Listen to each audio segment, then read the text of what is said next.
Saludos hermanos y bendiciones, bienvenidos a su canal Salvación y Verdad.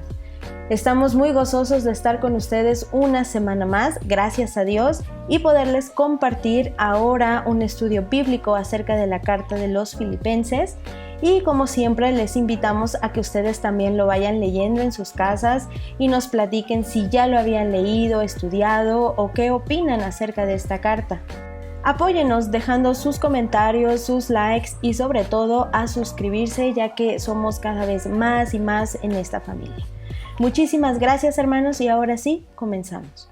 Empecemos hablando por el autor, que es Pablo, y está dirigido a una colonia romana llamada Filipos.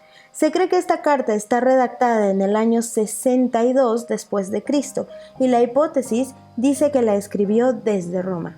Realmente el tema principal, como en los escritos que hemos estudiado anteriormente, Pablo anima a los filipenses para vivir como cristianos alegres y servir a Dios, con gozo, amar y vivir como Cristo les había mostrado. Pablo tenía un cariño especial por esta iglesia, ya que fue la primera que se fundó en Europa, y aunque fue escrita desde la prisión, no deja de mencionar tanto a Timoteo como a Epafrodito, quienes son un ejemplo de vida cristiana para todos ellos. Y aunque parece una carta de agradecimiento, es una carta de ánimo para que esta iglesia continuara en la fe con los peligros que había por todos los cristianos, y esto se lograba con amor y servicio. Así que los llama a ocuparse de su salvación con temor y temor. Filipo tenía grandes tierras de cultivo, gozaban de una importante ruta comercial y contaban con un gran anfiteatro, varios comercios y dos grandes puertas de acceso a esta gran ciudad, lugar donde se dice que Pablo y Silas estuvieron presos. El análisis literario de esta carta contiene gran parte de exhortaciones morales. Es llamada la carta de apoyo misionero. Como en cada una de sus cartas, Pablo cuida cada verso de manera muy bien estructurada, ya que es una confesión de fe muy antigua. Cumple con un aforismo, metáfora y un lenguaje lírico, pero no deja de lado el calor y afecto en su forma de escribir, ni su amor hacia ellos. El gozo es el que predomina en toda la carta, y aunque estaba preso, él llama a regocijarse en Cristo. Capítulo 1. Pablo se llama a sí mismo siervo, que esto es esclavo, o sea, se somete a la voluntad de su Señor. Estos hombres, tanto Pablo y Timoteo, testifican la preocupación por los demás, así como Jesús la tenía, algo que esta iglesia necesitaba con urgencia. Pablo saluda a los líderes y al pueblo de Dios. Versículo 2. Al mencionar el nombre de nuestro Señor Jesús es para recalcar su presencia en cada tema que se hablará. De los versículos 3 al 8 es increíble y muy visible el amor que Pablo tenía a todas las personas, a cada iglesia, pues su amor y preocupación por los filipenses era grande y quería demostrarlo al tratar que todos supieran de ese amor de hermano, de familia, y es muy notable el gozo y dedicación de su oración por todos. Pablo hace constatar que aunque se encuentra preso, eso no le quita el gozo ni lo ferviente que se siente al hablar del Evangelio, y usa el lenguaje de asociación y de la gran participación que ha tenido, por lo cual está completamente agradecido, pero aún más porque sabe que lo más valioso y hermoso que comparten es la gracia y amor de Dios. Recordamos nuevamente que su amor hacia esta iglesia es especial y anhela verlos. Su agradecimiento se basa en la confianza de que el Espíritu Santo de Dios les ha dado paz, vida y fe, y la transformación en cada uno de ellos a la imagen de Dios. Versículos del 9 al 11. Este apóstol pide a Dios de una manera genuina sobre sus hermanos. Dios es quien da amor sabio. Por supuesto, este autor quiere que sus amigos sientan que este amor solo proviene de Cristo y que nunca nadie experimentará esto antes de conocerlo.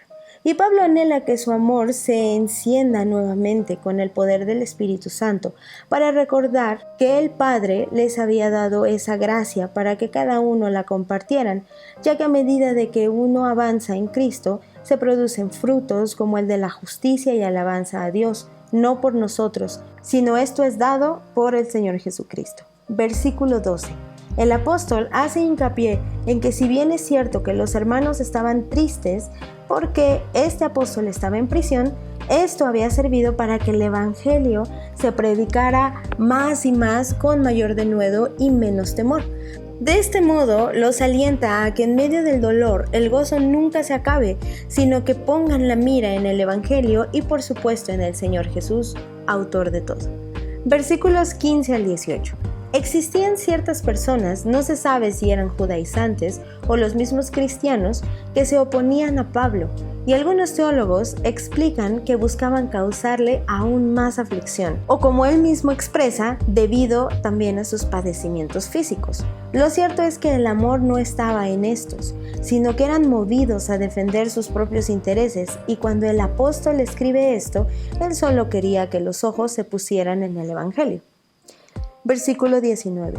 Es muy interesante ver cómo Pablo, aquel que ha orado por ellos incesantemente, ahora pide oración para él, para su liberación, y aunque menciona que por vida o por muerte, algunos piensan que hablaba de prisión humana, como él se encontraba en esos momentos, y algunos otros piensan que habla de la liberación del alma, pues menciona que al estar con Cristo es mucho mejor, pues con él no habría sufrimiento, así que sabe que de ambas formas Cristo lo salvará. Versículo 20. Por lo cual, tanto en vida como en muerte, este hombre permanece fiel, y lo hará hasta el día de su muerte.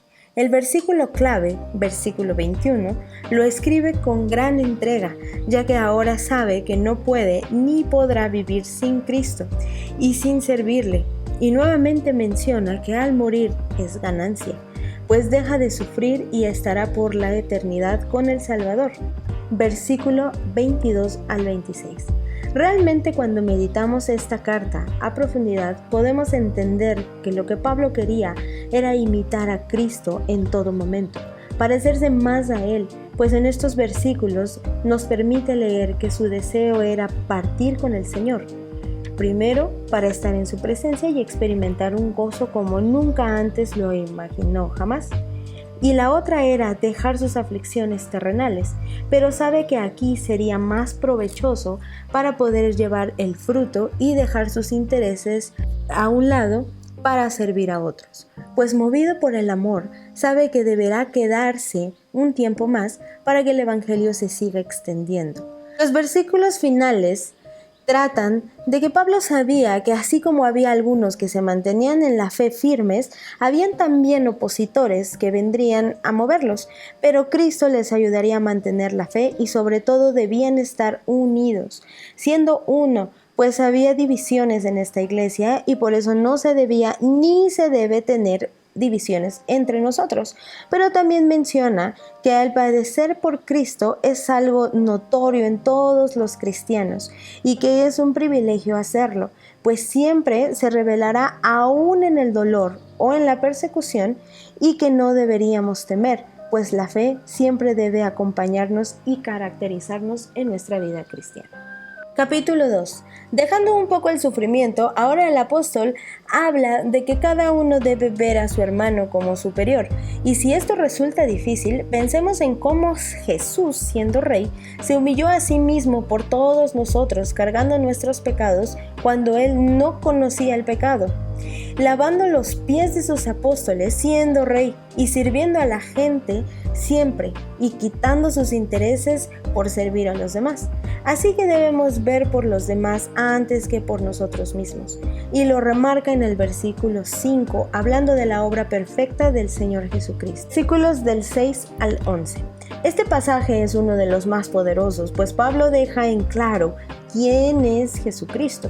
Y de esta manera deja afirmado tanto su divinidad, majestuosidad, al asentar que siendo Dios, Rey, se humilló a sí mismo haciéndose humano y salvándonos con su muerte en la cruz, siendo siervo y en su resurrección recibe la exaltación del Padre. Él es el ejemplo perfecto de obediencia, de manera que esto complazca a Dios hasta su regreso, cuando toda la creación doble rodilla y se confiese que Él es el único Rey y Señor. Ahora bien, este autor les habla de manera animada, sabiendo que estos se aferraban al Evangelio y a la palabra y por supuesto a la fe, y llama a seguir en este camino sustentado por la gracia de Dios, pues todo ha valido la pena cuando se hace por y para Dios, y este hombre considera su padecimiento como una forma de adoración, en la cual los invita a gozarse. Versículo 19. Los filipenses tenían gran estima por Pablo, Epafrodito y Timoteo. Por eso, Pablo explica la situación de salud de Epafrodito, pero deja ver la misericordia tan grande de Dios al sanarle y dándoles a conocer que pronto iría a verlos, ya que en cuanto el apóstol supiera de su situación legal, también mandaría a Timoteo. Notamos un gran amor de Cristo en ellos, ya que Epafrodito había adquirido una enfermedad que casi le cuesta la vida por llevar a Pablo una ofrenda que la iglesia de los filipenses había dado para manutención de Pablo. Por eso enmarca la mano poderosa de Dios al sanar a Epafrodito y ahora se gozan juntos. Capítulo 3, versículos del 1 al 13. Una de las características principales en esta carta es el gozo, ya lo habíamos dicho anteriormente, pues al escribirla, Pablo menciona esta palabra varias veces para que no se olvide que el gozo en todo momento está en Cristo y lo hace de manera muy única al contar su testimonio. Él entiende que sus éxitos pasados son basura delante de Dios y de su perfecto sacrificio. Nos enseña a no confiar en logros personales, sino en lo que proviene de Dios mismo.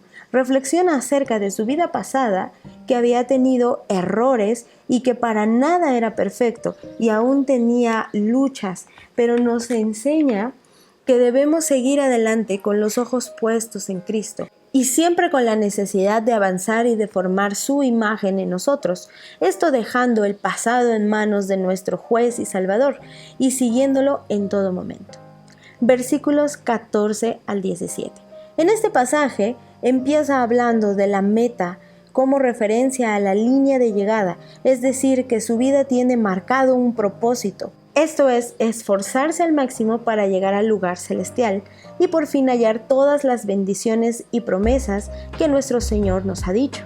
Aunque el premio mayor es vivir y estar por siempre en comunión con Cristo.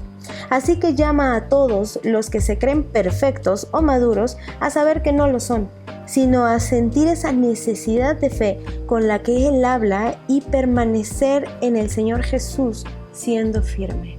Versículos 18 al 21. El autor sabía que siempre iban a haber opositores a la palabra y a los mismos cristianos, y que sus ojos solo iban a estar en cosas terrenales, pero los que están en Cristo ya son ciudadanos del cielo, y que la perfección llegará en el momento de la resurrección venidera.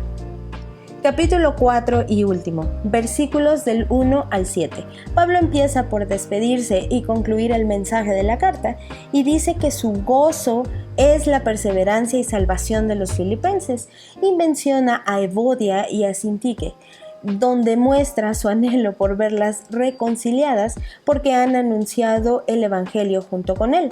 Y también nos menciona que deben tener una mente con gozo fuera de la ansiedad y siempre mantenerse en oración de esperanza y agradecimiento. Al tener contentamiento en Dios, siempre a pensar lo bueno en todo y a buscar el bien de todos los hermanos, a no mostrarse afanosos por nada, sino confiados en Dios, sabiendo que podemos contarle todos nuestros problemas y que Él nos dirigirá para el bien siempre. Nos protegerá también y dará su paz como nadie más puede darnos. Versículos del 8 al 9. Nos habla sobre conductas que debemos seguir y acoger como nuestro diario vivir en toda circunstancia, no solo dentro de la iglesia o con los que nos conocen, sino siempre, pues Dios sabe lo más profundo de nosotros y Él siempre nos está viendo. Versículos 10 al 23. Les hace hincapié en agradecerles lo que los filipenses han hecho por Él, pero quiere que sepan que se ha contentado en toda circunstancia, tanto en lo poco como en lo mucho. Versículo 13 al final. La fortaleza que viene de este versículo, todo lo puedo en Cristo que me fortalece, viene de confiar en Dios hasta el punto de recitarlo y saber que Dios es quien nos sustenta. Así, e insiste en remarcar que el sacrificio de los filipenses en haberlo ayudado fue de gran alegría para Dios. fue un sacrificio de olor grato, acepto a Dios, pues quien es generoso con Dios y con sus hijos, hallará que Él también lo es con estos quienes dan y les suplirá todo lo que les falta en Cristo Jesús. No habla solo de lo material, sino Dios es quien verá lo que necesita ser suplido en cada uno de nosotros. Pablo se despide remarcando que todo esto es y será vivido por los que le siguen a Cristo. Y menciona a los de la casa del César, haciendo alusión en que algunos de la casa real se habían convertido. Y cierra recordando que el único crecimiento que alguien puede tener o adquirir proviene de Jesucristo. Hermanos, gracias por quedarse hasta el final de este video. Esperamos que sea de bendición como cada estudio bíblico para nosotros lo es. Hermanos, no se olviden de compartirnos en nuestras redes sociales algún dato curioso o algún dato acerca de esta carta, que sin duda los pondremos en cada sección de los videos siguientes o incluso en Instagram. Gracias por su gran apoyo y que Dios los bendiga abundantemente.